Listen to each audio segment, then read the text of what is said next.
How to Get Rich in Independent Film. It's a special indie film episode of the Film Threat Podcast.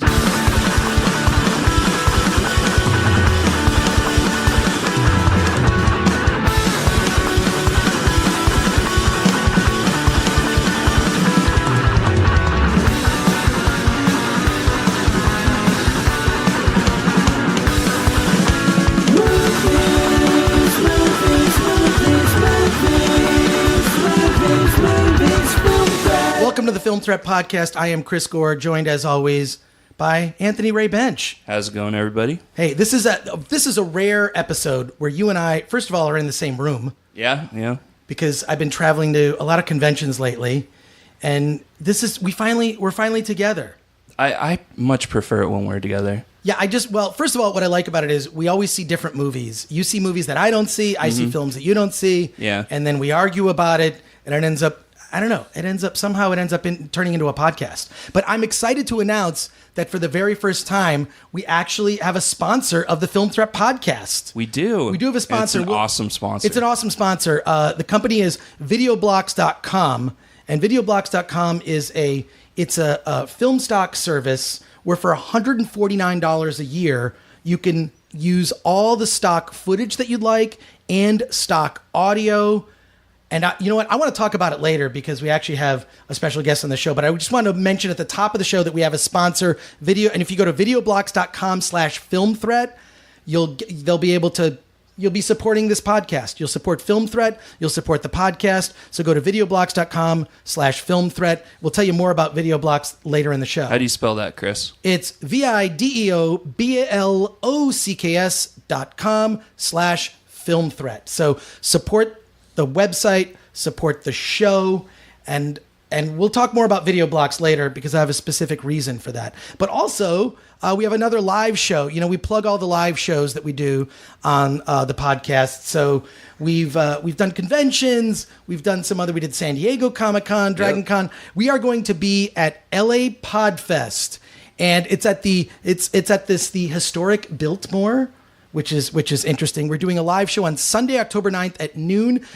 We're going to be in the Gold Room with, I like to call these special guests the League of Multi-Hyphenates, because we have comedians, directors, actors, producers, we're doing a podcast. It's a special giant size episode of the Film Threat Podcast because it's 90 minutes long, and we've got like 7 guests. And the reason I booked 7 guests is because I know 2 of them are going to drop out. I just have a feeling. So we have. You want to place bets on who's going to drop out? Well, you could place bets. Yes, if you are just hashtag who's dropping out and hit us up on Film Threat. But we've got Hal Sparks. I've been on his podcast, an actor, comedian. He was great in Spider-Man 2, and that brief scene made quite an impression. Dante James, buddy of mine, who's an actor, producer. John Bailey, who's the epic voice guy. He's an actor, voiceover guy. If you've ever heard John Bailey's stuff, look him. He's the epic. In a world. He does. He's incredible. He does it way better. Yeah. Yoshi Obayashi's going to be there, a comedian. Kate Reese Davey, who's a director, producer, actress. Andrew Kevin Walker, who's a screenwriter. You might know one of his movies. He did a movie called Seven with Brad Pitt, among other things. We're also going to talk about his movie Nerdland. And Jessica Cameron, who is an actress, producer, director. They are all going to be on our giant-size Film Threat panel, which is going to be at LA Podfest. Go to lapodfest.com and check that out. And also, I don't have details on this, but Film Threat will also be live at Stan Lee's Los Angeles Comic-Con, October 27th through 29th. You can get info at stanleeslacomiccon.com. It's the end of October. Just go there.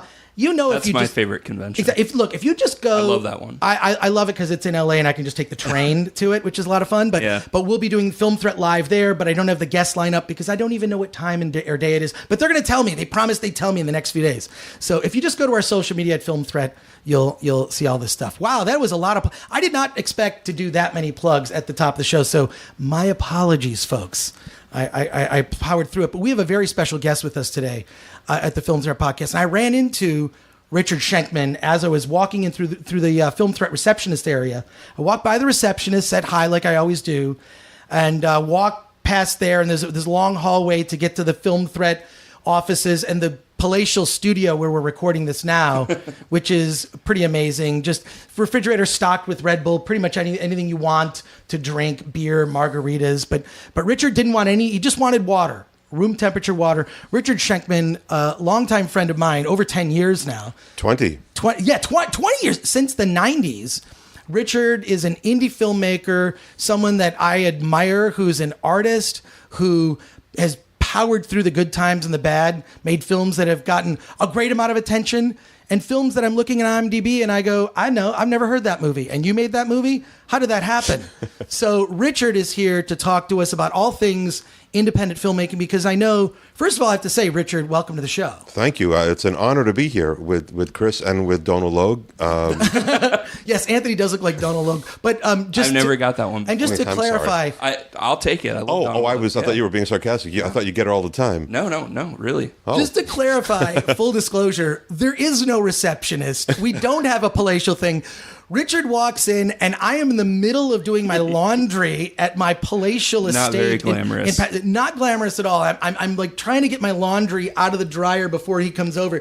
He walks in. I'm just putting things away. We had an interesting discussion before the podcast, which I wish you'd saved because it is podcast gold, talking about repairing your own dryer and saving money. But yeah, just full disclosure, you're at my place, and it's tiny but cozy. The receptionist is really hot, though. But yes, the receptionist. She's really hot. The imaginary receptionist is hot. But I'm excited to have you here because, like, whenever I run into you at anything, with some Hollywood event or a screening or a party, and there's all the, let's just call them muckety mucks. Which is a term that no one uses, but I have heard people older than myself use the term muckety mucks. Never heard that one. Those guys, you are one of the people I gravitate to because I know when I speak to you, we're going to speak the truth. Yeah, when you've been in the trenches as long as we have, it's just you're either full of shit all the time, or you just leave it behind and you just speak the truth. And my tendency is always to be truthful anyway. It's just how I was raised and such. But at this point, I've had any arrogance that I might have ever had was just beat out of me. All I have now is humility. That's all I have left, because it's just, I'm just happy to be. It's amazing to me that I've been able to hold on and still be able to do this to some degree. Well, I love the fact that your career has spanned, decades now, from when you started and first of all, you should go through your resume a little bit so people know who you are. Because I remember when we first met was late 90s, and I was doing this TV show for FX, and we reviewed your film on the show. Didn't we review the film on the show, or maybe it was a different show? And then John and I came on. Yeah, John, you're talking about John Cryer. Yes. Was in your film, which was... And it's a very long title. Well, he's more than in my film. John and I, my first official movie was a movie called The Pompatus of Love, which John and I wrote with my friend Adam Oleantis. What happened was we were all friends. We were bitching about our careers and like, why are we doing this? We're not doing movies. Why are we doing that? And look at, Steven Soderbergh and look at all these guys. So we decided to make our own low-budget independent film. And we wrote this movie called The Pompatus of Love. And it was a really, really good script. And what we should have done was our original plan, which was to shoot it for no money on 16 millimeter just with our friends. If we would have done that, we would have beat to the gate the brothers McMullen and Kicking and Screaming and Denise Calls Up and all these movies that we got lumped with when we did finally. But John's manager said, oh man, it's a really good script. We can get this to this company and to Bedford Falls and to that company. And so we ended up wasting a year trying to get it made. Did he say something like, gentlemen, we're all going to be rich? God. Luckily, he knew that wasn't going to happen, but he did think that we could get a real budget to make the movie. So we wasted a year knocking around Hollywood. And finally, we said, fuck it, and we raised the money. We made it ourselves. Shot it on 35. And John and I were in Cannes trying to help sell The Pompatus of Love internationally, when he said to me, I've been working on a script for a short that I really like, and I read it, and I said, oh man, this is a feature. It's really rich. Coney Island on a mission from God, be back by 5. Yes, exactly. So we ended up writing the thing together, just the two of us, and it was in large part based on real events from his life and real events from my life that we mashed together into this story of friendship, basically. I'm very proud of that movie. That still It's is a beautiful actually indie film. It all takes place kind of in one day, and Yeah. and the setting is gorgeous. It's Coney Island in the wintertime. Yeah, yeah. Which we didn't really shoot in the wintertime, but we shot kind of an early spring, but we made it look even more decrepit and more wintry than it looked, because even at the time, Coney Island was already being kind of gentrified and renovated. So there was one point we literally had to stop workers they were fixing up this thing. We're like, oh man, we already scouted this when it was shitty. Can we just have 2 days to shoot this before you fix it up? And they said, all right, we'll go fix up that part first. So this was under the boardwalk. So it was really it's a moment in time. That movie captures a moment in time. But what I'm really happy to report, that finally Coney Island is going to come out on Blu-ray next year. It's never been out on Blu-ray. It hasn't been out, period, in many, many, many years. Now, that's not a plug. That's just a fact. It just happens to be coming out. Yeah. Yeah. I'm really excited because that's still my favorite movie of mine. That's still, I think, the best movie I've made. Well, it's weird because I remember when I saw it, like that's how you and I connected, and then John Cryer actually ended up being on the show I was doing for FX at the time. He was part of our panel, and I remember at the time, I think Howard Deutsch had some movie come out the same week that John Cryer was on the show, and he had worked with him previous to that on which Pretty movie? in Pink. Pretty in Pink, exactly. So he was like, yeah, it's not Howard's best work. The fact that John Cryer stepped up and actually gave some helpful criticism to a friend, I thought was admirable. And the thing is this, I since then I have not run into John. I know that like 2.5 Men was a show. It was a show. I'm gonna be honest with you, never watched it. It was like it's just a type of sitcom. I love that John had success with that, but like it was just. That's a show my mom liked, and if my mom likes a show, like it's automatically bad. Like, yeah.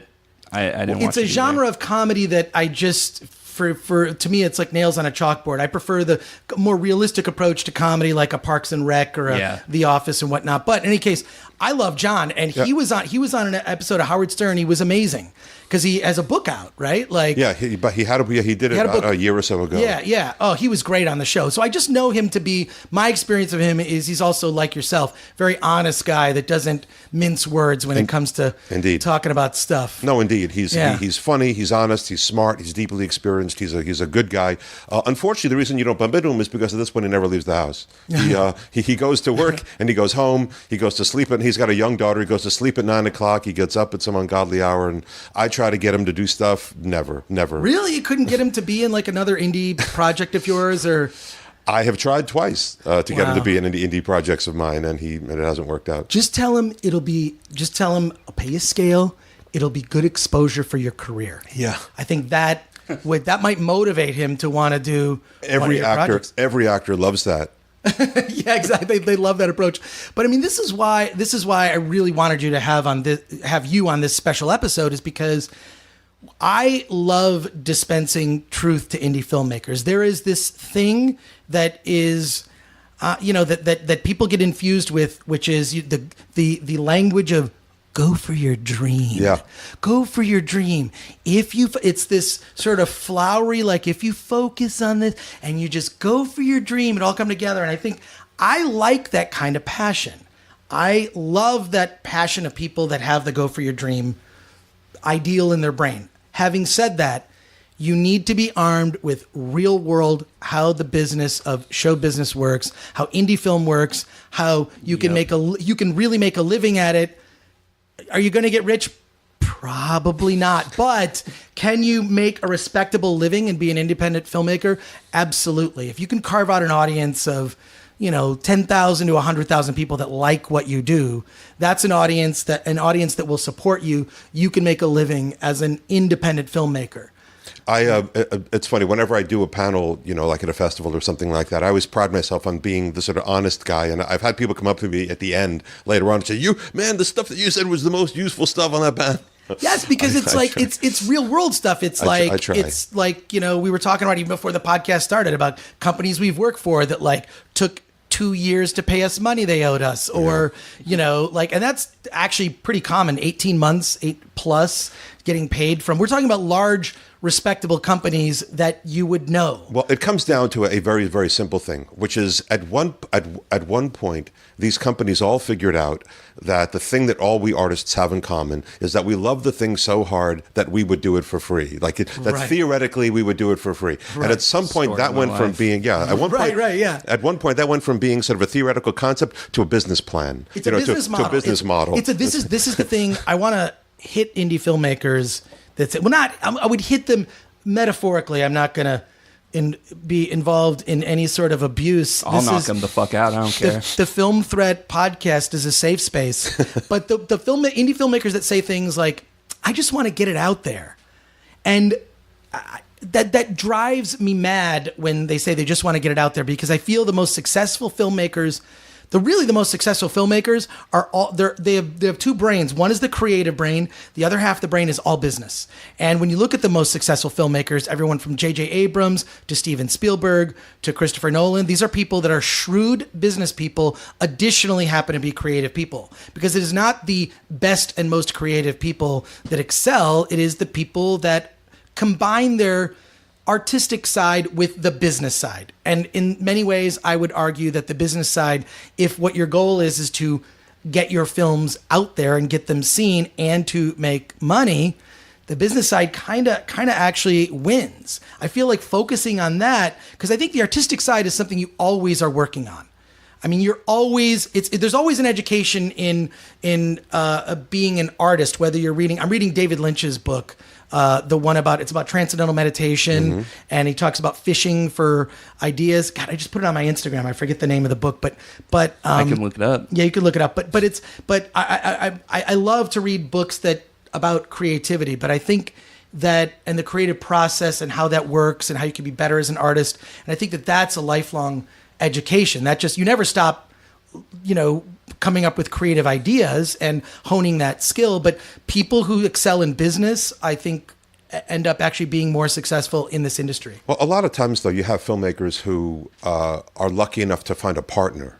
Right. Who really kind of protects them in terms of business. Like my friend George Hickenlooper, is just a good example of a guy who I'll never forget. He had this producing partner, who just made his movies happen. George would say, "Oh, now I want to do this movie," and I forget his name was Don or Jeff, I forget, but he would basically run around and make it happen. And George could concentrate on being the creative, writer director, and so I mean, obviously, when you get to the level of people like Nolan and Spielberg and stuff like that, it's more complicated. But I think a lot of times these relationships thrive, and I think maybe arguably one of the things that's hurt me is that I haven't had that. I get a lot of support from my producing partner, Eric Wilkinson, but it's not like Eric can make a phone call and we're funded. Although on Man from Earth Holocene, that's exactly what happened. He made a phone call, we were funded. So I guess, bad example. No, but Eric's a good guy. He's also a guy that guy, as much as, yes, he, is skilled at business, that guy knows his movies. We've had nerdy conversations over drinks. That guy knows his stuff. He loves movies. It's one of the reasons he's so effective at what he does in his day job, which is, doing acquisitions and sales at a label, because he just loves movies and he knows every movie and he watches every movie and he can speak passionately, on any genre and any topic. I love that when I meet someone who is on the business side of the industry, who is also just a film freak. They know their stuff. They have their favorite movies. They can talk Kubrick up and down and sideways. So those are the business people that I tend to gravitate to. Wait, what was the name of that book? You had Catching the Big Fish: Meditation, Consciousness, and Creativity. First of all, you should get the book, but secondly, just look up. I did a whole tear one day. I was just going on YouTube and watching every interview that David Lynch had done. And he's just one of my all-time favorite filmmakers. I've only had the opportunity to interview him once, and I hope I get to do that again. He's good, but I feel like the indie filmmakers, I almost feel like when I would meet them, say at a film festival or in some public setting or a social gathering, I almost feel like they're like the young young actresses getting off the bus that are, oh no, they're going to be taken advantage of. They're going to a modeling agency. Suddenly they're starring in a porn film that they didn't sign up for. You know what I mean? Like I get a little protective sometimes of young indies that just want to get their stuff out there and don't think about like how this could actually be something of a career. So I'm curious, like I'm sure you've had your share of experiences running into young indie filmmakers that sure, but I mean, I've panels also and film festivals and whatnot. But it's funny because even though I'm old, I still live the life of a young filmmaker. In other words, I'll be up for a project and then I'll find out. I'll basically be hired for a project. I'm talking about a low budget film, like a $250,000 Lifetime thriller. Right. And then they'll say, oh, you're DGA. Oh, we can't go DGA. And so I will explain to the Directors Guild of America, that's my union. And so I will get them the paperwork and show them how it's not going to cost any more money to go DGA, not $1 more. And they still refuse. Now so how did you get in the DGA? I got in the DGA. I need to hear this thing. I needed to hear how you did this. Okay, well, I actually got on the DGA not through film at all. What happened was I started my career. I was very lucky. In college, I ran the radio station and I made films and stuff like that. And then a guy that I knew from the radio station worked for CBS Records, and he called me up and he said, hey, a guy that I'm friends with from CBS is leaving to go work at this new cable channel that's going to play rock music 24 hours a day on cable, and you should talk to him. So I said, okay. So I got an appointment with that guy whose name was John Sykes, and I had the interview, and I thought this is perfect. I love music, and I'm from music and radio, and plus I'm a filmmaker. Plus I published a James Bond fan magazine, so I know business a little bit. I'm perfect for this place. So I had the interview with John, and John said, look, I really like you. You'd be really good here, but I want somebody who comes from professional radio and has done promotions. But you should talk to this guy, Fred Seibert. And I know Fred Seibert.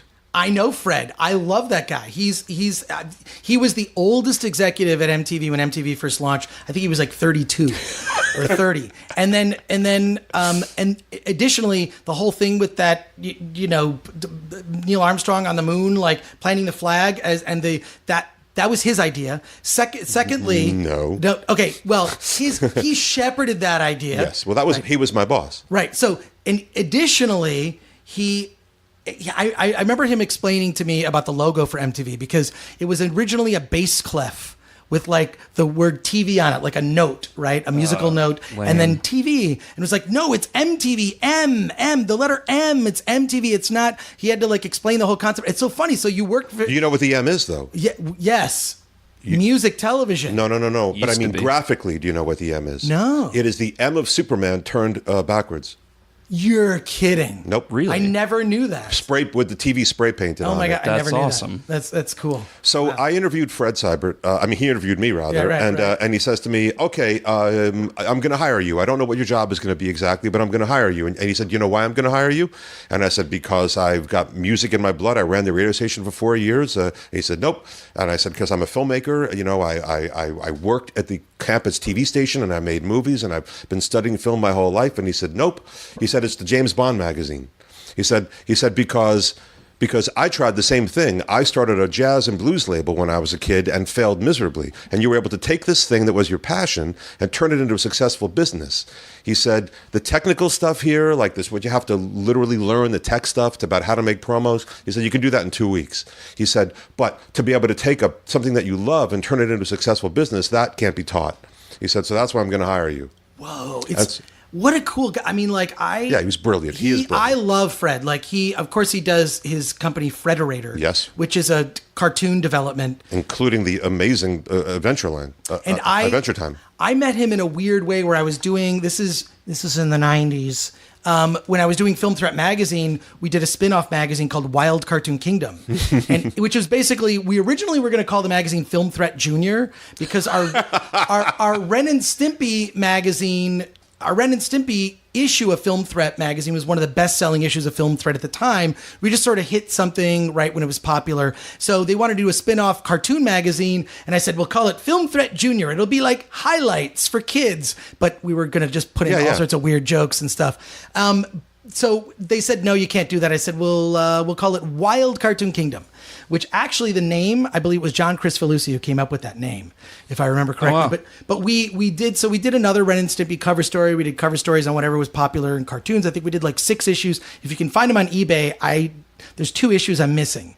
But anyways, so Fred Seibert, we had written something about Hanna-Barbera. He was running it at the time, his job after MTV, and we were just shitting all over Hanna-Barbera movies.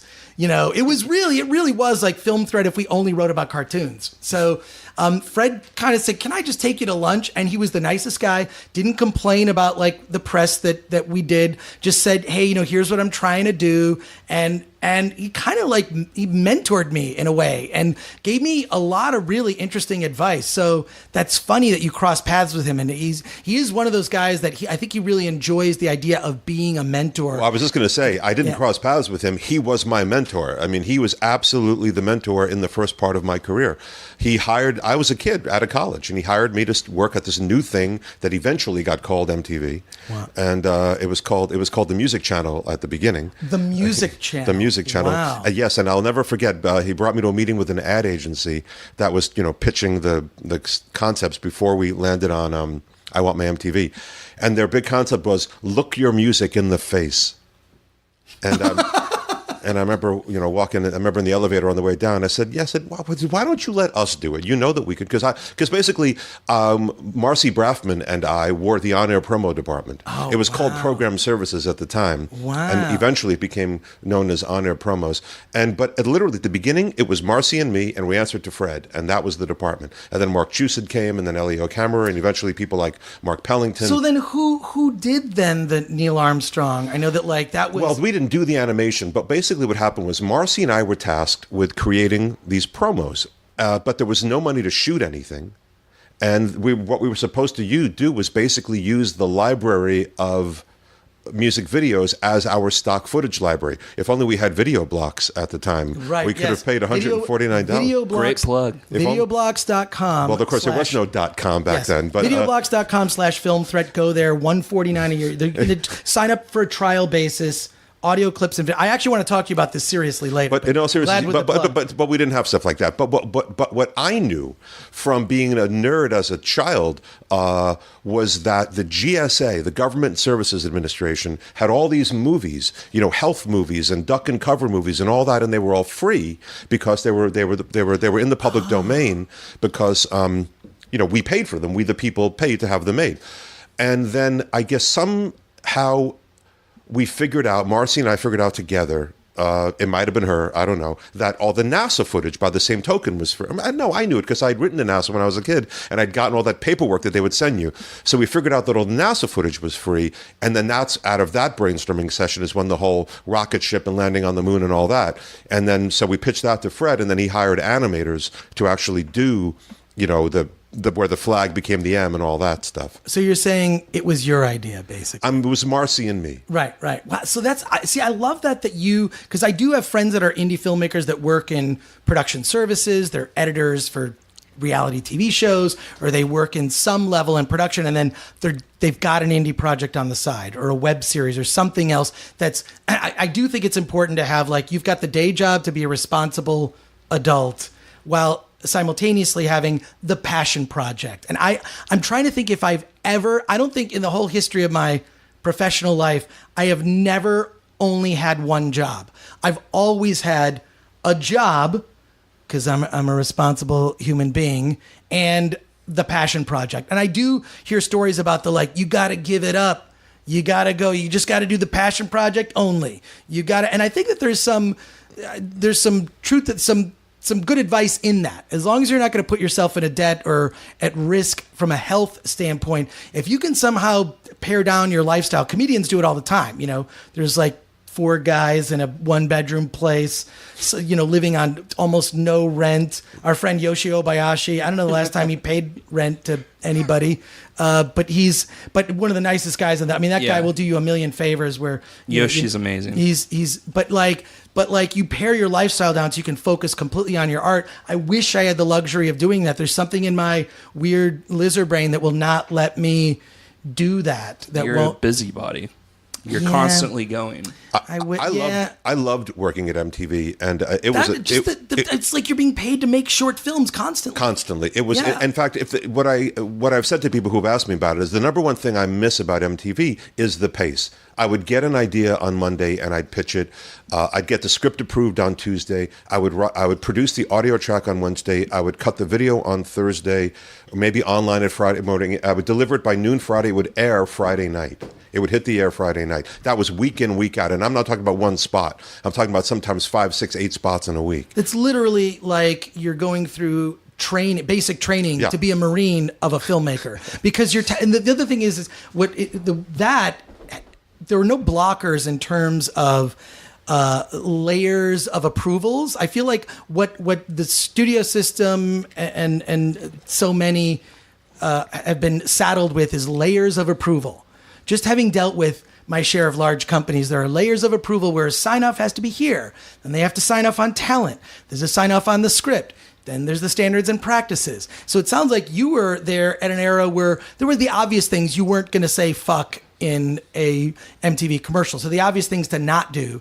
But it seemed like creatively there were no limitations. At the beginning there weren't. And indeed, that's one of the reasons I ended up leaving, is because as it grew and grew and grew, and as the infrastructure got thicker and they added more executives on top, indeed, that freedom evaporated. It's so funny. My stepsister actually works at MTV now. She's an executive there. I got to ask her what it's like now, but it's mostly reality shows. Sure, she makes a lot more than I ever did. Right, but I'm not I'm not really in the demographic that would watch MTV at this stage. But that early in your career really was you're tasked with making a microfilm on a weekly basis. In a very real base. That was my grad school in a sense. Those promos were incredible. They were that really was, I remember Fred telling me the story about how, like, you can confirm if it's true or not. You guys all went to a bar or something. They had to make sure it had cable because there was the first image was that Neil Armstrong landing on the moon. You're talking about August 1st of 1981. We actually were watching the launch of MTV. No, it wasn't in Manhattan. Right. Like Manhattan Cable, which was called Manhattan Cable then, didn't have MTV. New Jersey had it, and some parts of Pennsylvania had it. So you had to go to some dive bar? We went to some bar in Fort Lee, New Jersey. And then, of course, there was a problem with the uplink, so there was no sound for the first 11 minutes or whatever it was. So we're all freaking out because we're watching, because we all built it. So we knew, because it was pre-recorded, so we knew what it was supposed to look and sound like. But eventually they fixed it. But it's funny, it was almost like joining a cult, because one of the things that we all knew, everybody who was there in the early days, we all knew it was going to be the biggest thing in the world. And it didn't matter what newspaper articles said or what, who decided to poo-poo it. We all knew that MTV was going to be the biggest thing in the world, and we were reinventing television, that we were finding a new voice, a new way to speak to viewers.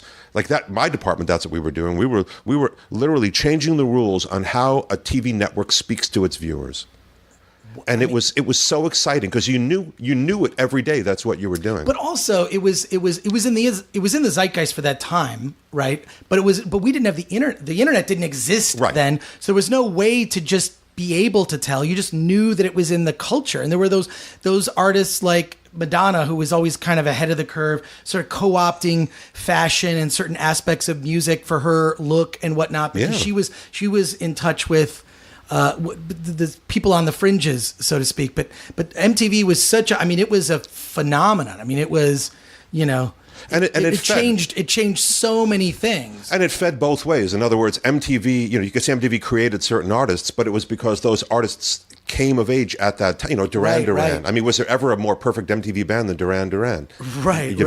Because they had music, they had the visuals, they were great looking, they had a sense of fun, and so MTV made Duran Duran huge, and Duran Duran made MTV huge, and you could say that about 20 more artists. Wow. And while I liked MTV, what I also enjoyed was, did you know a show called MV3? Was it MV3? Sorry, no. MV3 was Richard Blade was forget it. It's just someone who's listening to this knows about MV3.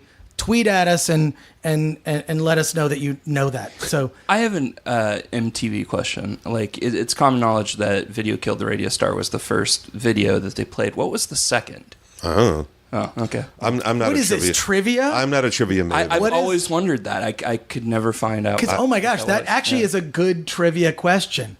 Who can answer this? Another shout out to our audience. If anyone out there can now, but Mark Goodman probably remembers. But so early in your career, this was like like you Early said, 80s, your yeah. grad school. Yeah. was doing. Now, what led to the making of your first indie? Well, I always wanted to be a filmmaker. From the time I was a little kid. That's all I ever wanted, was to be a filmmaker. So it was all about trying to figure out how to do that. And I had basically all of these distractions and detours along the way.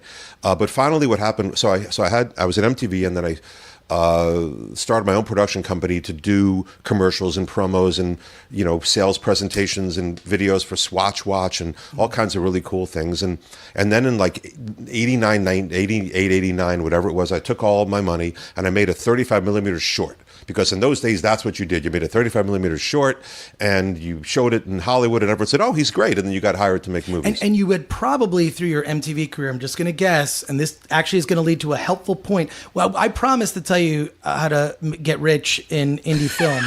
At the beginning of the show, I'm following through on that promise.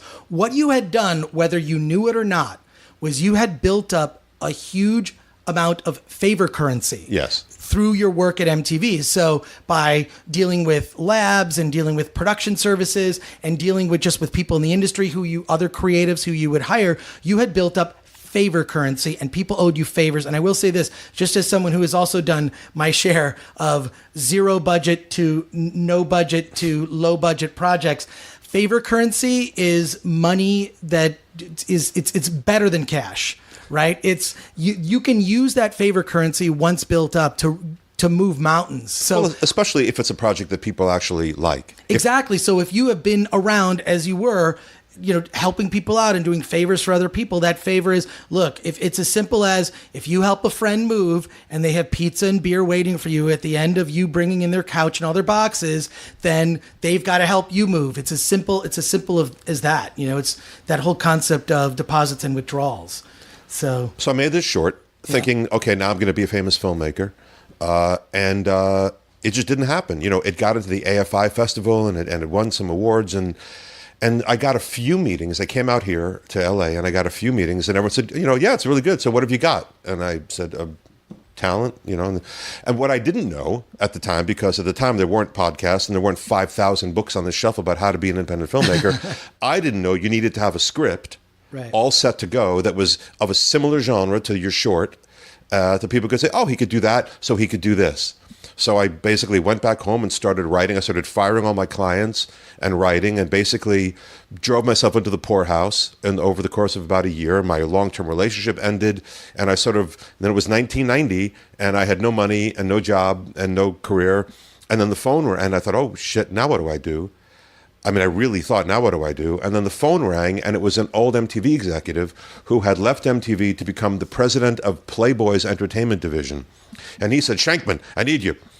Because he had gotten himself hired to be the head of their entertainment division when, of course, he knew nothing about production. He was a marketing guy, but he had spoken business speak, trademark, and, licensing lingo to Christy Hefner, which was what she wanted to hear as a fellow business school grad, who she also didn't know anything about production. And she had put the entertainment division in mothballs, basically, for a few years. And now she was ready to turn her attention to it. So she hired Bob Friedman to run the entertainment division. He flew me out to LA, paid me really handsomely with an expense account, the whole thing. And I spent a few years at Playboy, in effect being like this hyphenate in the sort of in-house head of production, like the VP of production, plus a working writer, producer, director for their cable and home video channel, plus revamping the whole on-air look of their channel. So I was kind of doing three jobs at once. I was kind of the VP of production, the VP of, on-air promotions, and an in-house writer, producer, director.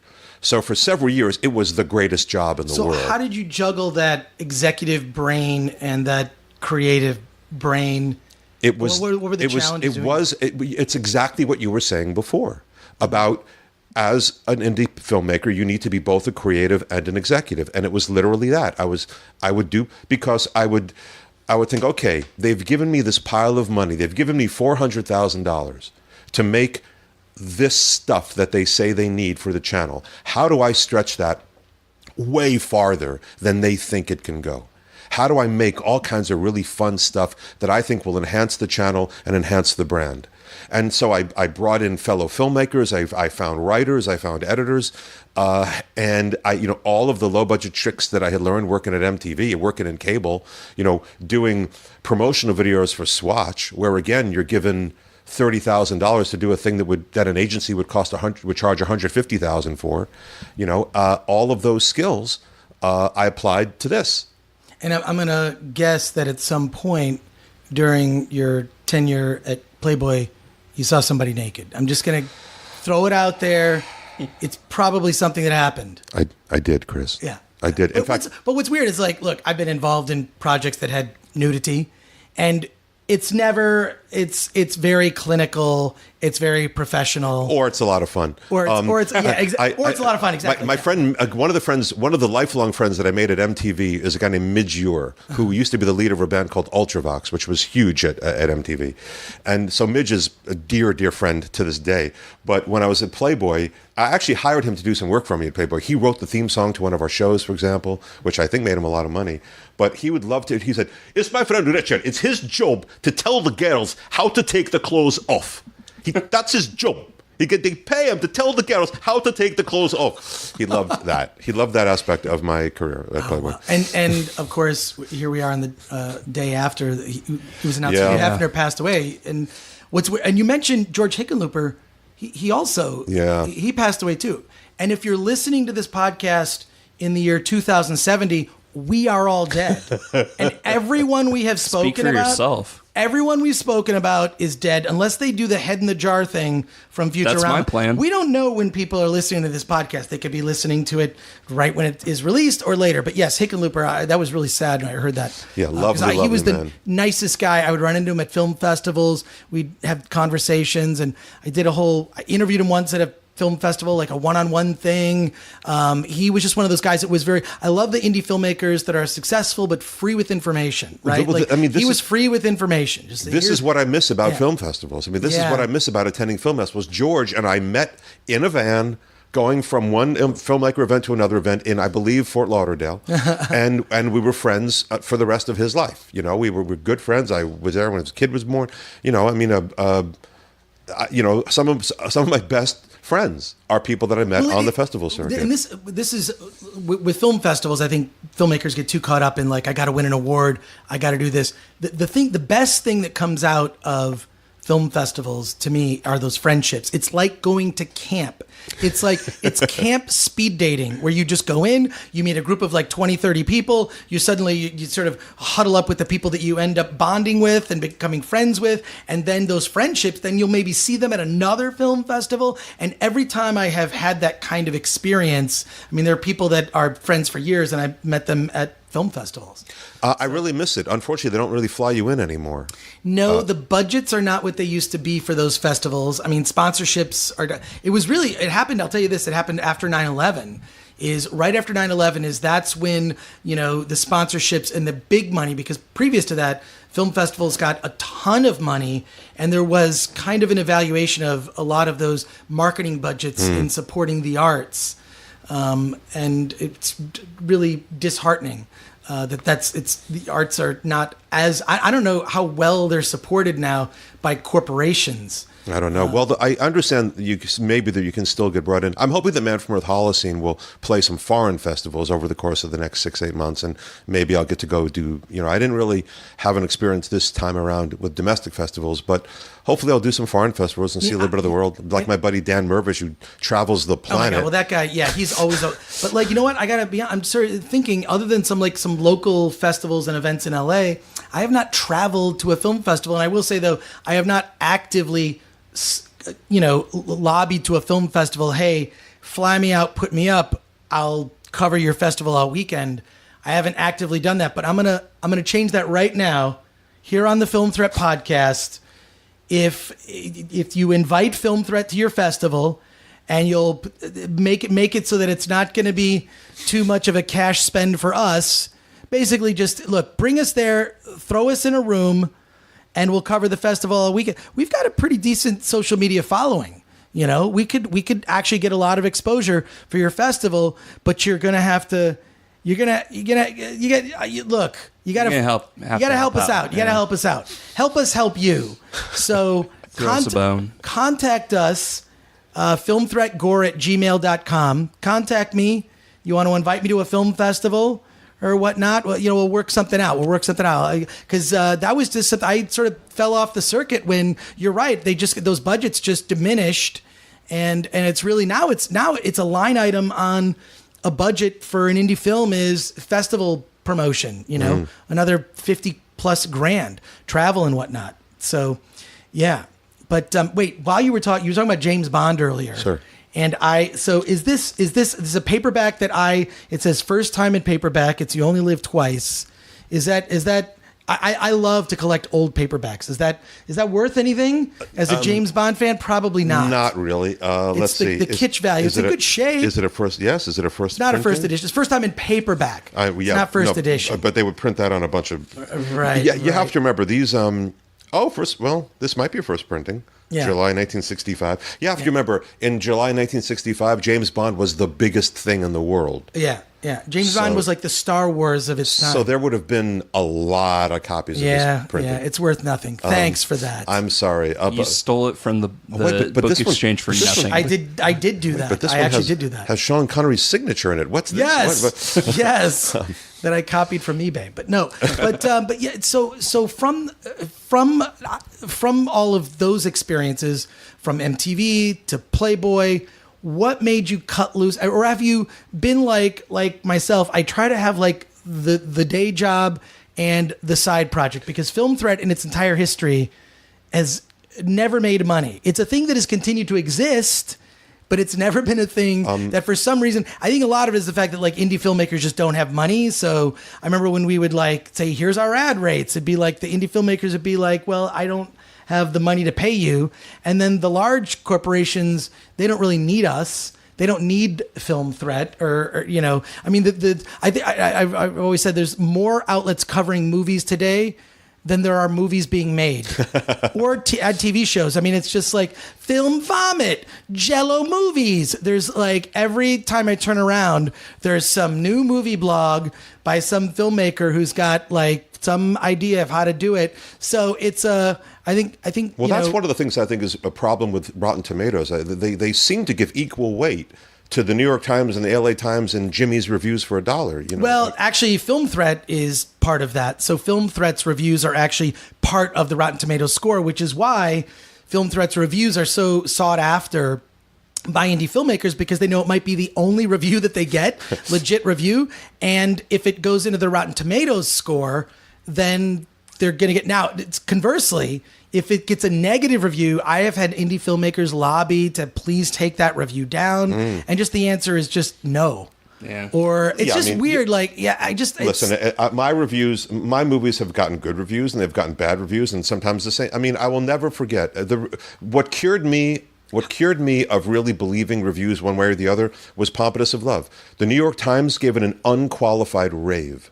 I mean, they said it was better than Brothers McMullen, better than all these other movies. They really got the picture. They loved the picture.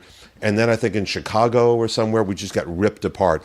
L.A., the L.A. Weekly, thought it was just absolute crap. Yeah, but same movie. And I thought they all watched the same movie, I think. I don't think that like Rotten Tomatoes is responsible for the box office being down. No, of course not. It's the problem is that our eyeballs are the competition for eyeballs en masse is apps and different viewing services and CBS streaming and Netflix and this, and there's just too much stuff, too many options for entertainment, and the cost of a single movie ticket is about the cost of a DVD. Yeah. So movies cost too much. I think if they lowered the price of movies, and they also, like one of my favorite theaters, the ArcLight Theater, serves alcohol, and I think a lot of theaters now have gotten that idea that it's like make an evening of it. You can grab dinner, you can get drinks, you can then make an evening of it, but movies cost too much money. I wish they would be stricter with the no talking policy and the phone stuff. Oh, yeah. Like the younger, like I would say my age group is kind of the last ones that really, I guess, respect like the theater experience.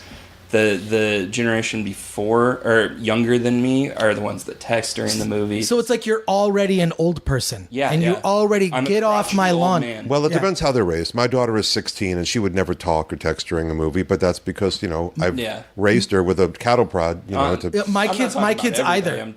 My kids either. They would never think to do that mainly because they'd be ashamed that they were disturbing somebody else, right? They just I hope I raised them to be respectful people, and I believe they are. But in terms of like what can an indie movie do in the box office, I'm going to be we're doing this experiment. The Man from Earth Holocene. Yeah, let's talk about the movie that you have coming out in. Wait, when's it coming film, out? October 13th. October 13th, and Anthony has seen the movie. I loved it. Thank you very much. It comes out October 13th. Had you seen the original? Yes. Oh, yes. good. Chris sent me the links to both of them. It's coming out on VOD. No. No, wait. It's coming out in theaters in New York and LA, or Pasadena, actually. Oh, wow. On October 13th. And then over the course of the next couple of weeks, it'll be in Portland and Buffalo and Cleveland and, Philly or some suburb of Philly. I mean, we're working with Parade Deck to actually get it into theaters. What's Parade Deck? Parade Deck is a company. I mean, it's it's a company. It's like two people. It's a company that is getting movies into theaters. They got this werewolf movie, not quite a werewolf. This movie called Lycan. They got into theaters. They've got this. Oh my God, Ronson. Mick Ronson movie called Next to Bowie or Near Bowie, something like that. So they basically four-wall the film. No, that's what's interesting, Mr. Gore. Oh, let's hear this. They are not four-walling like every other goddamn indie that that comes out. I four-walled my movie when it came out to theaters. This is what's so fascinating about this experiment. They are actually getting the theaters to book them. Now, book them. We don't have 4 shows a day, for 7 days running. We, for example, at the Lemley Playhouse in Pasadena, we will be set for 7 days at 9:55 p.m. At the Village East in New York, we will be 7 days, I think, at 10 or 10:30 at night. Again, there's another theater where we're going to be, I think, 4 p.m. But that's it, one show. So what they're doing is they're stacking up movies on those screens. So at 7, they're showing some other movie. At 4, they're showing some other movie. Whether those people are paying or getting paid, I do not know. So it's a legitimate booking. Now, will people come out? That's the question. Well, I live walking distance from Pasadena. We will see. But actually, I did that. First of all, just knowing you and being friends with you for so many years, I always have a bit of trepidation about a friend sent you his movie, and I have not seen the film. I'm going to be honest with you, but Anthony saw it, and I'd like let's you know what? I know we actually have a review that's going to be posted on the website at the time of release, which is the 13th. You said, right? Yes. So that'll be posted. But Anthony, let's get the review live. Here on the podcast with the filmmaker here. Hopefully the person who writes that review got the memo to not talk about anything from the last half hour of the picture. Okay. We've asked everybody to not say anything. There's time to rewrite it if that's it. Okay. But spoilers I'm trying to remember. Well, spoilers are I honestly don't think I did. Yeah. So cool. yeah. Thanks. So but I think that's like anything to me, the third act, you want to tease what maybe the setup is, but the conclusion and what happens and he twists, I feel like is off. I think off limits until the movie has been out a certain amount of time, sure. Like when it comes out on DVD and sure. when it comes out on other platforms, right? Because now it's all VOD. But but so let's hear your review now with the filmmaker in person. No pressure. Because the last time Anthony has kind of a spotty track record with reviewing films and pissing off to the filmmaker's face. To the filmmaker's I'm tough. Listen, I made 100 Degrees Below Zero. So I made one of the worst movies in the last decade. So you can't, What, wait, it's one of the worst movies. Who's in it? How come I haven't heard of that? I did it for the Asylum. It's Jeff Fahey. Oh, it's one of those Asylum movies. Yeah. Jeff Fahey and John Rhys Davies are the names. Sarah Malakulain and Mark Ewens are the. Those are some leads. Good names. Oh yes, and John Rhys Davies was a delight. I mean, he's great in the movie and a delight as a man. And it was just such a thrill. Plus, like Michael Dorn, he'll say the lines. You know, you go up and you say, "Come on, can you say it? Can you say it?" He says, "Bad dates," you know. Oh, he'll do it. Yeah, That's so great. He'll totally do it. And Michael Dorn, same thing. You know, Captain, I'm not a merry man. You know, like whatever he wants to say, amazing. he'll say it. Well, okay, I love these guys. We built up to this. Sorry. Okay. Let's hear the review, Anthony. Just pretend the director, the filmmaker, Richard Schenkman, is not here at this moment. Just gonna put my hands over Okay, my eyes. let's hear your review. Like as if I go. So, Anthony, tell me about the next movie you're going to review. Okay. First of all, the first one was amazing, and it was The first one. So, what's the first? Like, you need to explain Okay. You've got to set it up. The first one. The first one. What? I was just assuming that our audience has seen this fine film. Okay. Well, but you need to say this movie, blah blah blah, starring blah blah blah blah blah blah blah. Okay. You know. So the first film, The Man from Earth, directed by Richard Schenkman, is about basically this guy who may or may not be immortal, and he's basically at a farewell party, and he's telling his colleagues that he's lived this fantastic life for over 14,000 years, and right from the bat, like, I was just sucked in, and the cast is just incredible. I love the fact that you play with this mystery. Like, the entire premise is like, you don't do a flashback. You kind of keep it a mystery, and you have these very smart people in a room questioning, poking holes in his story, and I loved that. In the second one, did you make a conscious decision to kind of? It felt like you just flat out like stated like he is an immortal. It felt less vague. It felt more like kind of concrete that he was what he claimed he was. Well, I felt like, Jerome Bixby wrote the original script, and Yes. he's a classic American writer, Fantastic Voyage and Star Trek and Twilight Zone.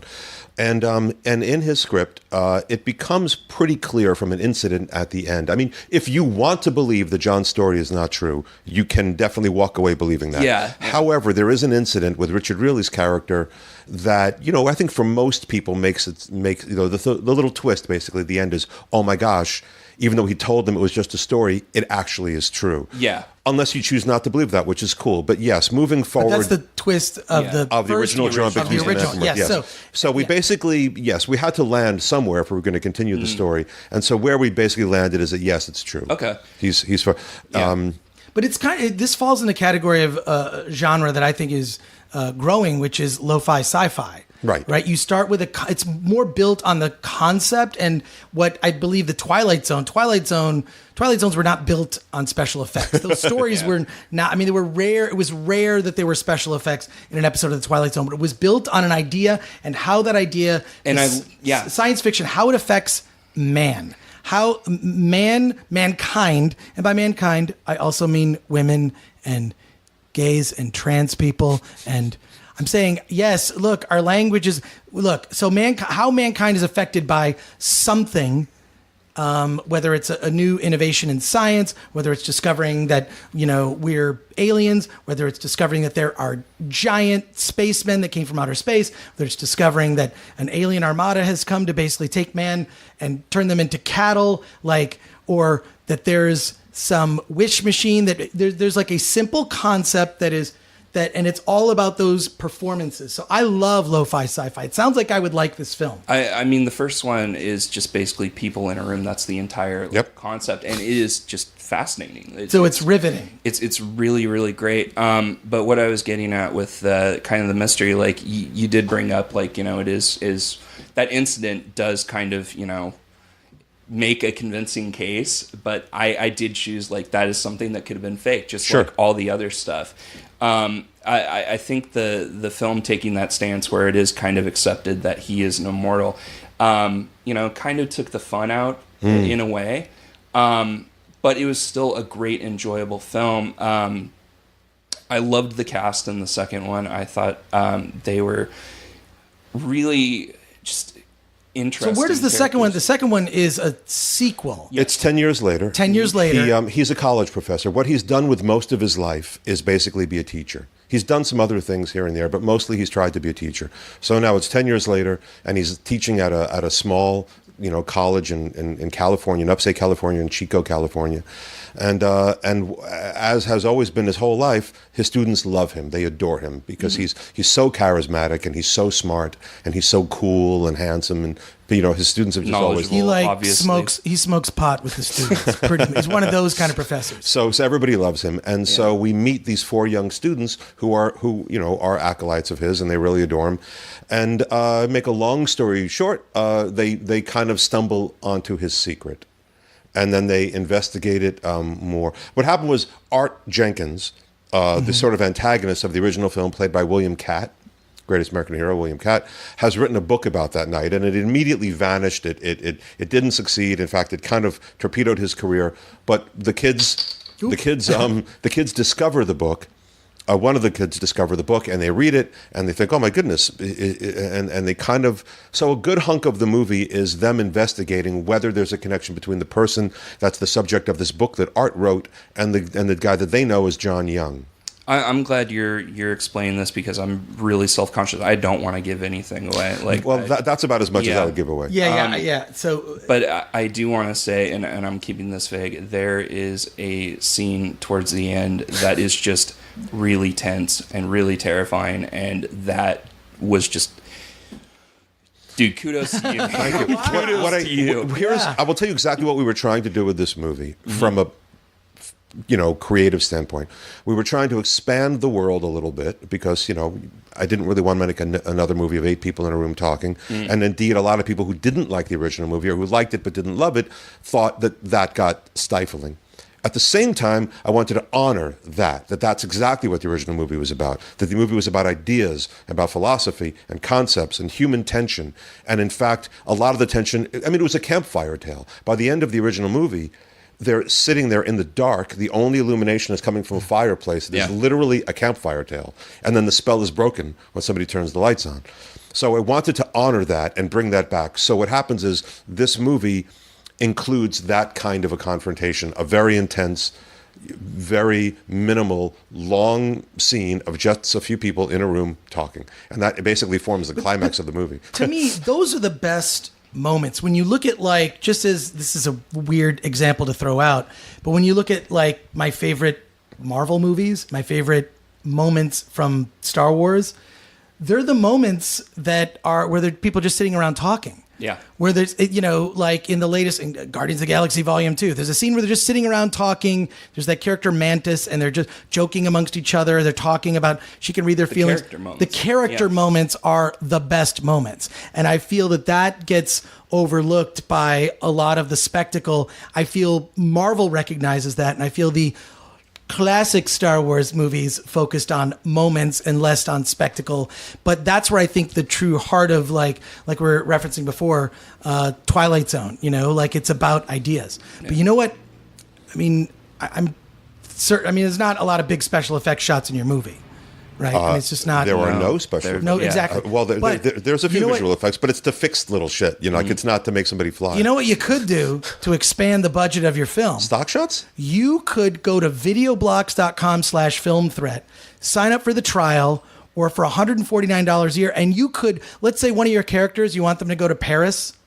There's shots of Paris. You want this sort of shot, you use a sound effect of a plane, and you've got an aerial shot going through clouds, sort of indicating to the viewer that you are flying to another part of the country. You got stock footage. And so that, to me, that as a creative device, using stock footage creatively to tell parts of the story is what videoblocks.com is all about. It's not just stock footage, it's also sound effects. Sound effects. But aren't there also graphics? Like animated, in other words, if you need to do a cool lower third, like you're mocking up a news show or something, don't they also have that? I believe they do. You know what? I'm not sure because it's not on the sheet that's in front of me. I believe I have purchased those very things for the use in one of my asylum movies. But with these clips, I believe you. It's studio quality clips, HD footage.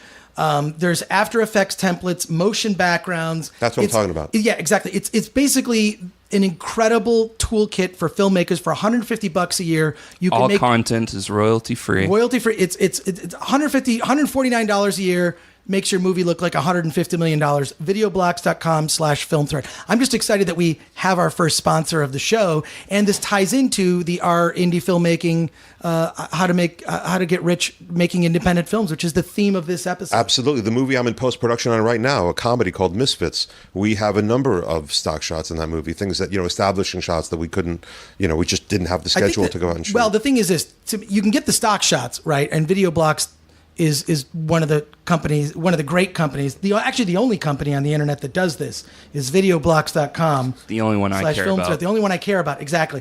But the point is this: it's about how you use it creatively. Yes. Really, it's sourcing the images, the backgrounds, the They're always adding new stuff. Yeah. But what I'm saying is, it's really about that creative vision you have.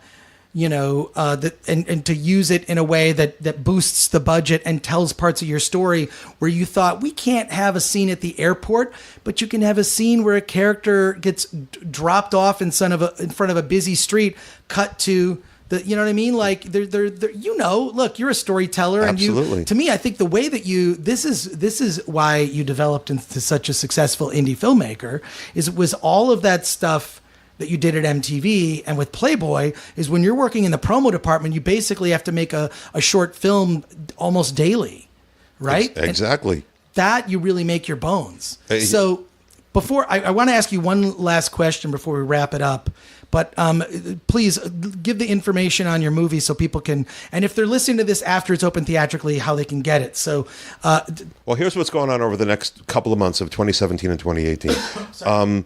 The Man from Earth Holocene is going to be in theaters in the latter part of October, all over the country, theaters all over the country, hopefully 10 or 15. And certainly our Facebook page, Man from Earth Holocene at Facebook, is a great way to find. Is there a Twitter? There is not a Twitter, but there's an old school website, manfromearth.com, which is going to have everything. And like I said, the Facebook page has everything. So then in November, the original Man from Earth, Jerome Bixby's The Man from Earth, which we have spent a good deal of time and money re-upresing from SD, recolor correcting, noise reducing, et cetera, and creating a feature-length documentary called Man from Earth Legacy. That comes out on DVD and Blu-ray in November in time for the 10th anniversary of the original release of The Man from Earth. Then in December, we're doing a self-release of Holocene digitally, worldwide digitally. And then in January of 2018, Man from Earth Holocene will be all on the usual, iTunes and Amazon, all of that, and then on DVD and Blu-ray as well, with some really great bonus materials as well. And did you work on the DVD? Did you work on? I've done all that stuff. Well, it's interesting because the way you're talking about this is what you have to do as an indie filmmaker. Yeah, you got to do everything. It's not just about like I made the movie. Now it's like you've got to be involved in that release. Yeah. So that's a whole whirlwind. I'm really proud of this Man from Earth Legacy documentary. I got to tell you, it's like 86 minutes long. It's longer than the movie, I think, or a minute shorter than the movie. But we got back to all the original cast, some of the people who worked on the movie. So we talked about how it was made. We talked about how it's affected their lives afterwards. The life that the movie has had in terms of because we were the poster boys for piracy. Man from Earth has been downloaded millions and millions and millions of times. It's currently on IMDb as the number 44 science fiction film of all time. Yeah, wow, which is insane. Movie well deserved. Well, thank you, but it's crazy, and most of that are some people that didn't pay a dime to see it. And all of those downloads, and not one porg in the whole movie. There's not. No, forget it. Porg is a character from the upcoming Star Wars movie that I'm gonna begrudgingly go see. But so now, so I really want to. First of all, I feel like we could just go on and do like a whole other podcast just about the distribution and release, and we should have you back with maybe a couple other filmmakers just to talk about releasing your indie film. This is how to make money with indie film, and I do want to ask. You got to have Dan Mervish. Dan Mervish, we're going to get on the podcast at some point. If Dan is listening to this, I don't know. We're Facebook friends. What am I going to do? I'll reach out to him. Dan, nobody knows more about self-promotion and marketing one's movie than Dan Mervish. No, Dan is a genius. He's a resource, and he just had a book that came out too. So and he's got a new movie coming out. The guy's always got a movie coming out. But this one is really special. It's the screenplay is by Jules Pfeiffer. And it's and it's sort of a sequel, isn't it? Kind of a sequel to Carnal Knowledge? I mean, does it involve some of the same characters from I don't know. I stopped following him on my feed. I gotta go turn that back on. It's based on a long-running comic strip that Jules Pfeiffer did called Bernard and Huey. Oh, wow. Okay, I just got to hit up Dan. I just got to hit up Dan and see what he's up to. But look, I just, because I definitely have to have you back on the show. My pleasure. Or maybe at one of our live, will you come to the Stan Lee's LA Comic-Con and just be on a panel on the Film Threat podcast? Probably. It's local. Sure. So it's just, okay, good. All right, good. Booked. Once I get like the date and time and all that stuff. Well, but you gotta come back and do the Film Threat podcast live at LA Comic-Con. Look at this, our first booking. So that makes that easy. We'll continue this conversation, but I really want to ask you, like, okay, let's say your closest friend is about to make their first independent film. What is the one piece of advice you leave that friend with? What is the one thing they have to keep in mind as the most important thing they must do? Which, of course, you can cheat and segue that off into multiple pieces of advice, which is probably how I would answer that question. Well, but just asking you that, like because there's so much. I mean, I feel that like with indie filmmakers are bombarded with info, and I feel that there are many correct paths to success based on how you measure success, right? Like, so there are all kinds of different ways to do it. There's not, I feel copying away that one indie filmmaker may not be the best course of action, but if you have some advice, whether it's one piece or whatnot, like just I'd love to hear what you have to say. Sure. The single most important thing is you have to know who the audience is. You have to know who you're making the movie for. And if you're making the movie for yourself, because you have the money and you just want to fucking do it, knock yourself out. Be like those girls from Rodarte that just made a movie that's for nobody but them, in my opinion. Right. And so if you are going to make a movie for an audience, figure out who that audience is and how to reach them, and make sure you don't spend more than you think you can get back from that audience. Keep the budget low. Ideally, answer the questions in advance. You know that any distributor is going to say to you, who's in it? So try to get at least one or two names in the movie. Okay, let me segue off from that question, from that response. How do I get someone famous in the movie? Someone not necessarily famous. How do I get like an actor of note to be in my film? How do I get Joe Estevez to be in my movie? It depends where you're starting from. Right. That's a little bit of a... It depends where you're starting from. If you are literally a kid in Indiana who's making a movie locally in Indiana with your friends on weekends, I don't know how you get a famous person. Right, except maybe you go to Indianapolis and you see what's happening in the theater in Indianapolis and you say, Christine Ebersol is doing a play for 3 weeks in Indianapolis. She's got her days free. Let's see if she'll come out to Peru and do a part in our movie. We'll get her out of there by 4:00 in the afternoon every day so she can go make her curtain, and we'll get her to be in our movie. And chances are she will. Like, I just thought of that now. That's the kind of thinking you have to do, and it's got to be a great part. Being on the festival circuit helps. If you've got, say, a short film that you've taken on the festival circuit, you're going to meet actors. Right, and you have a little credibility. You have a little credibility because you've made a film and you're probably working on another one. And just when you're hanging out in that sort of film camp environment at a festival, assuming they have the budget to fly you out or you have the budget to fly yourself out, but like just the ability of just hanging out. I've always found that that's kind of how I end up meeting people is I just like to hang out. I'm not trying to, I don't have an agenda when I'm at, I know some filmmakers, I feel like they go into these things and they have like an agenda in their head. My agenda is to have fun. Yeah. If the other people that also want to have fun are attracted to that and want to hang out with that, and then if there's an opportunity for us to work together in some form, cool. If not, but that's not my plan. But I feel that's also helpful. So, sorry, I interrupted your whole flow. Oh my God, I'm sorry. Well, you would ask me for one thing, and I gave you my one thing. Give me more, but give me more too. Like, what are the? Because look, you've got all this knowledge, and you've been around. You've had the well-reviewed films. You've had the films, not so well-reviewed. You've gotten mixed. Like you're across the range, and now you've got this project that's incredibly unique. That with the 10 years between each part. I don't know. Ordinarily, I would tailor my advice to the universe that I know the person is operating in. For example, again, if somebody is a first-time filmmaker, what I will often say to them is, "What have you got?" Like, does your uncle own a ranch with a bunch of horses? Well, if I were you, I would shoot a movie that takes place on a ranch with a bunch of horses. Okay, first of all, you brought up a good point. We're trying to answer this question broadly. But the question needs to be custom to whoever is asking. That's right. Someone's a first timer. It's this. What are their resources? We're going to do this at Stanley's LA Comic Con. It's going to be like we're going to assemble a Jedi Council of people who have worked in indie film. And we're going to invite filmmakers to come up and present their problems. And we are going to we're going to try to solve the problem for the filmmaker, because I feel like filmmakers always get caught up in the same ruts. It's like, I don't know how to cast this person. I don't know how to get this thing done. I don't know how to get money. There's sort of like places that filmmakers get stuck. We are going to do a panel at Stanley's LA Comic Con, and we're going to solve your problems as a filmmaker. It's a great idea. Let the brain trust solve your problem. That's a great idea. Yeah. So we'll be like, you sit in the chair of destiny.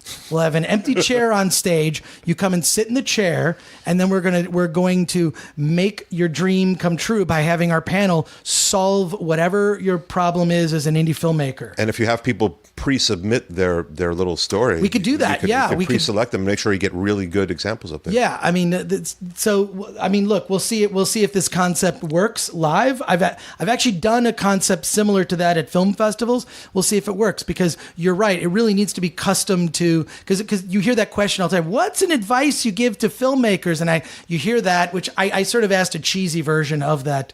So my apologies, but you're going to be on the live show. So good. So we'll continue this conversation, because there's awesome. Way too much to talk about, and your film will have opened by then, so we can plug it at the panel. Awesome. And we could do, we could even show the trailer. We could show some stuff. We'll do a little mini panel at the top about your film, because it's the perfect audience. It's a good trailer. It's the genre audience. Yeah, I actually did watch the trailer. The trailer's freaking amazing. Well, thank you. So, yeah. One last thing. I actually did go to Film Vomit, and I think I got a virus on my laptop. Oh, are you kidding me? Oh, that's the thing. Oh, that's the million pixel, like... Oh, wow. I think that's the thing where they were selling like each pixel for like $1, and they were determined to make $1 million on a website. They sold each pixel in advertising for $1. You could buy as many pixels as you wanted. And I owe them money? That's all I want. So filmvomit. Okay, I'm not going to plug some other thing, but I'm probably actually going to check it out after this. But all right, so Richard, where can we? Because this is the question how we end every show. Where can people find you on social media, or are you one of the people that you're not on social media? I mean, I'm personally on social media, but I tend to use my Facebook page personally, like just for look up friends and family. Richard Schenkman. They should look up either The Man from Earth. They go to Facebook and either look up Jerome Bixby's The Man from Earth or The Man from Earth Holocene. There are pages for both movies. We post all the time. If they want to literally write me a note, they can go to manfromearth.com and click contact, and I will get the email. You're the person that gets that. Yeah. I love that. And you can ask further questions that were not answered, because I think we talked a little bit about how to get rich, but I think what we did is we brought anyone listening to this down to a realistic level of, you're not going to get rich making independent films, but what you will have, you'll be filled with satisfying experiences. And crippling debt. Potentially crippling debt, but that's not always the case. This is an ongoing. We could do a whole course. It's a great ride. Listen, when I meet people, I have literally met people who've told me that Man from Earth, for example, was their favorite movie. I mean, their favorite movie, not just, oh yeah, I really like that movie. Their favorite movie. That's insane to me. Or I've made a movie. I made a Christmas movie called The Diva's Christmas Carol that plays every year. Billy Eichner, posted last year, like, shut up, I'm watching Diva's Christmas. It just, you make movies or you create podcasts or you publish magazines or you do any of these things that we do to reach an audience. And so when you actually achieve that, when you actually reach an audience and touch them, and they then reach out back to you and say, I really, really like this, it makes any hardship worthwhile, because this is why we do it. I mean, I've been lucky enough to make these movies, more than a dozen at this point, and find an audience, and it's just stunning to me. Well, we're going to continue this conversation at the live Film Threat podcast at Stanley's LA Comic Con. And Richard, thanks for being on the show. My pleasure. Thank you so much. My pleasure. Thank you. Let's get out of here.